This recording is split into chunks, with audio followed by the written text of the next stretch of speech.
a lined Manhattan top. I've already said this in the introduction. You can use stay tape for this, or you can leave it off depending on the fabric you use. So for most of you, unless it's really delicate and really flimsy, you will not need the stay tape. But if you feel like it's safer, you're not quite sure that you're gonna get it right without it, then you can put it on.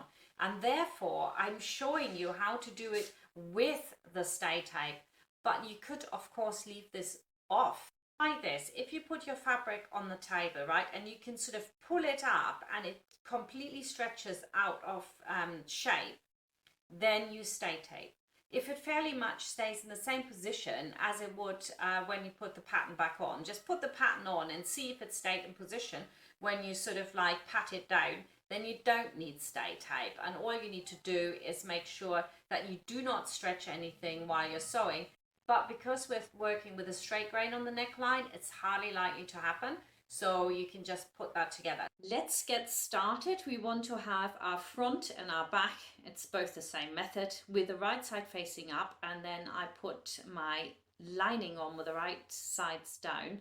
And you can see what I was saying when I was saying I'll never ever use this fabric again. I don't care, I've got like 5 meters left on the roll. It's not going to ever come near me again. I bought this a very long time ago for a client, and it was a nightmare to make this sort of dress out of it. And so there was a reason why I never used it. But for this I thought, oh yeah, let's use it. It looks like perfect for it. Very difficult to work with.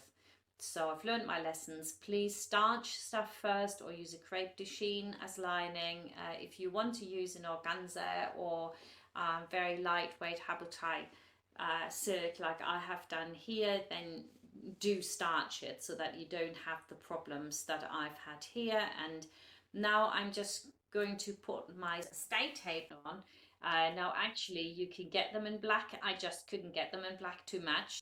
So I took a bit of the selvage. That's quite easy as well. You just cut yourself strips from the selvage and you can use those. They work just the same, and at least the colours won't show. And then painstakingly you work your way all the way around, and this top will not take you 45 minutes. It'll be a little bit more. If you have a firmer fabric, or you have a crepe de chine for the top and the underneath or something similar, then you won't need any of this. You just sew the armholes together, sew the neckline together, and bob's your uncle. It's really fast. But for this, oh my goodness. I was really debating whether I should even show this, but I think if you made the mistake or you have fabric like mine, then maybe it's a good thing you see how that works. Just make sure that the center of both of these is the same width, because we're going to stick one of the shoulder straps into the other shoulder strap, so they have to be the same width. And now I'm going to sew this together with a seam allowance of 1 centimeter, which should be very central on your band. And as you could see, blended in, I didn't do it on the other top, and it came out exactly the same size. You saw that in the introduction already. So it really isn't necessary unless you are very unwise in the choice of your fabric for lining, like I was. Oh my goodness me. Anyway, you come down to the tip of the front, and I folded my selvage that I've used here over, so I get a nice tip, and needle down, and then turn the fabric, come back up the other side. Somebody with a lot of experience like myself would not pin this. I would go to the sewing machine and just sew it and put the stay tape on as I go. So that's up to you. You can see me do it here. I find I have more control, and I can hold it all in a little bit while I go along. Well, most of you will never ever use a lining like this, so you won't have this trouble, but yeah. Well, let me know in your comments what you thought of this and whether you're going to brave it with a very, very flimsy fabric, or if you're sticking with crepe de chine or a more firm lining. Now, you want to make sure that these are both the same, obviously, so that both sides look the same. There's a little bit of a dent here, so I had to go back to the sewing machine and sort that one out. And now I'm going to check that these are the same, that I have got the same distance in between so that I can pull one through the other later, and that looks good to me. So I'm now ready to cut back or snip, and on this one I just snipped because I thought, oh my goodness, I don't want anything to fray. I was like really worried how this would turn out at the time. Actually, it turned out lovely. Normally I would just cut back the seam allowance to about 3 millimeters and then leave it, no snipping. That little bit turned in will help the armhole to keep its shape. It's actually a good idea not to snip. It depends on the fabric. Now that we've snipped or cut back, we can turn both the front and the back. It's a little bit fiddly, really. Awesome. I mean, at that point, I realized I was golden and that it was gonna look absolutely beautiful. So I think it was all worth it in the end. Turn it through, and now I can hop on over to that ironing board and give this jolly good press. So when you pressing this sort of thing, you really need to roll out the seam allowance, because if you iron this wrong now, the seam allowance is kind of like not right in the center, you won't be able to change it very much. It's really, really fiddly. So you want to make sure that you roll out the seam allowance, and you just saw it. I just licked my fingers and then I rolled it out, because that really helps. And I remember when I was a school teacher, I did so automatically, and the kids would all go, "Oh, miss, that's so disgusting. You licked your fingers." And I said, "Well, you try it. You try it with and without." And I went, oh, it works really well, but it's so disgusting." It was really funny. Anyway, I've ironed this, so now I can check it, and oopsie, I made a mistake and it's all cut back already. So what do? The right side is smaller. So what you do and help yourself out in this case is take a pin, and we're just going to push in the seam allowance a little bit on the inside here. Now obviously I might have checked that a little bit better before I've ironed it, because like what I just said, that it's really, really difficult, of course applies here as well. They are almost the same height. Yeah, so that's it. Now I've had it. I'm going on to the front one, and I'm ironing this one out. Blimey, this really, really was a labor of love. And actually all these fabrics that I bought and then made for Ona, and that's my son's girlfriend actually, I bought them all for me, and then I ran out of time to make some for myself. But I'm glad a lovely young lady gets to wear these. So if you're making this as a present for a young girl, 15, 16, they will love this one.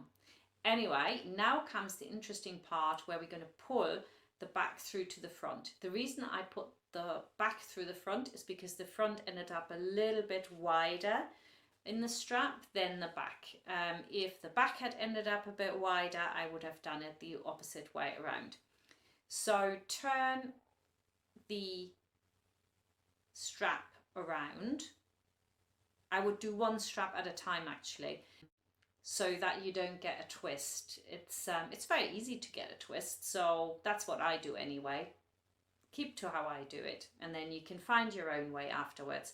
So you turn that, lay it nice and flat, take the back strap, put the safety pin on and push it through.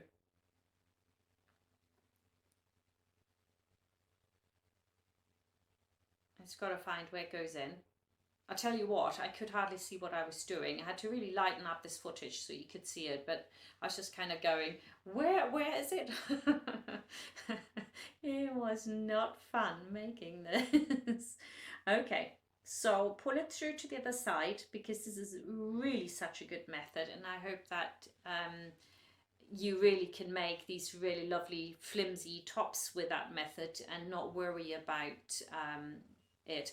Because with other methods and straps that slim, it's not going to work, is it? You'd have to have a seam in the back, but not with this method. So push this to the side so it sits directly near the other seam of the front strap, and then push that other back strap side all the way into the front strap on that side as well. And now we're sewing across, but we're not sewing across the seam allowance, just the center part, in case you want to cut it back, right? So that it doesn't come apart. That's one option how to do it.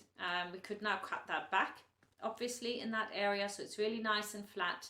And the other thing you can do if it's a really light fabric is to turn in the sides and then sew across it, so you have a bit of firmness in there and it really won't come apart. So for this type of fabric, I would recommend that you turn them in. If it's a little bit heavier or firmer, you can cut it back. And then I pull them apart and ta-da, it's connected and it looks really, really beautiful. All you have to do then is to iron it, and if you've got like a little bit on the side standing, before you put the iron on, push that in with a pin again and iron it, and nobody will be any of the wiser. And that's what you do. I did it on the other side as well. So the final step before we do the hem is to close the side seams, and we do that in one. And I think you can already see how quick this would be if you had an easier fabric for this. It would be like no time at all to make it. And of course you could also use French seams here. That would also work real well. But to be honest, I just thought, no, I'm just going to overlock it. I couldn't wait to finish. And you can see how one of my linings there is like hugely longer than the other one. And that's the cutting out of this stuff without having it been starched. It was an absolute nightmare. So you can see the jaggedy edges there. The good thing is, once you've overlocked it, nobody's going to see it. While I was debating whether I should just refilm it, I thought, well, maybe I will one day with a lighter fabric so that it's easier to see, where you don't need the stay tape or form band or whatever you want to call it. But I thought for this, I just leave it. So maybe it's not a bad thing. You can see that I struggle as well sometimes. So now you want to iron your seam towards the back. That's the rule, always towards the back. And flip it around, do the other side as well. And that's basically it. The last step is that in the underarm area, you don't want any of the seams lying on top of each other, not flat and crumpling up. So go in there and straighten them out so they lie nice and flat. And then you give that a jolly good press. That's it, we're completely done. You have to decide which version you will want to make. I think whether you bind it, whether you line it, it's a beautiful top, and I think it's going to be your go-to. It certainly is mine. Thank you very much for being on this course, and I hope you're back here for the next project. See you then.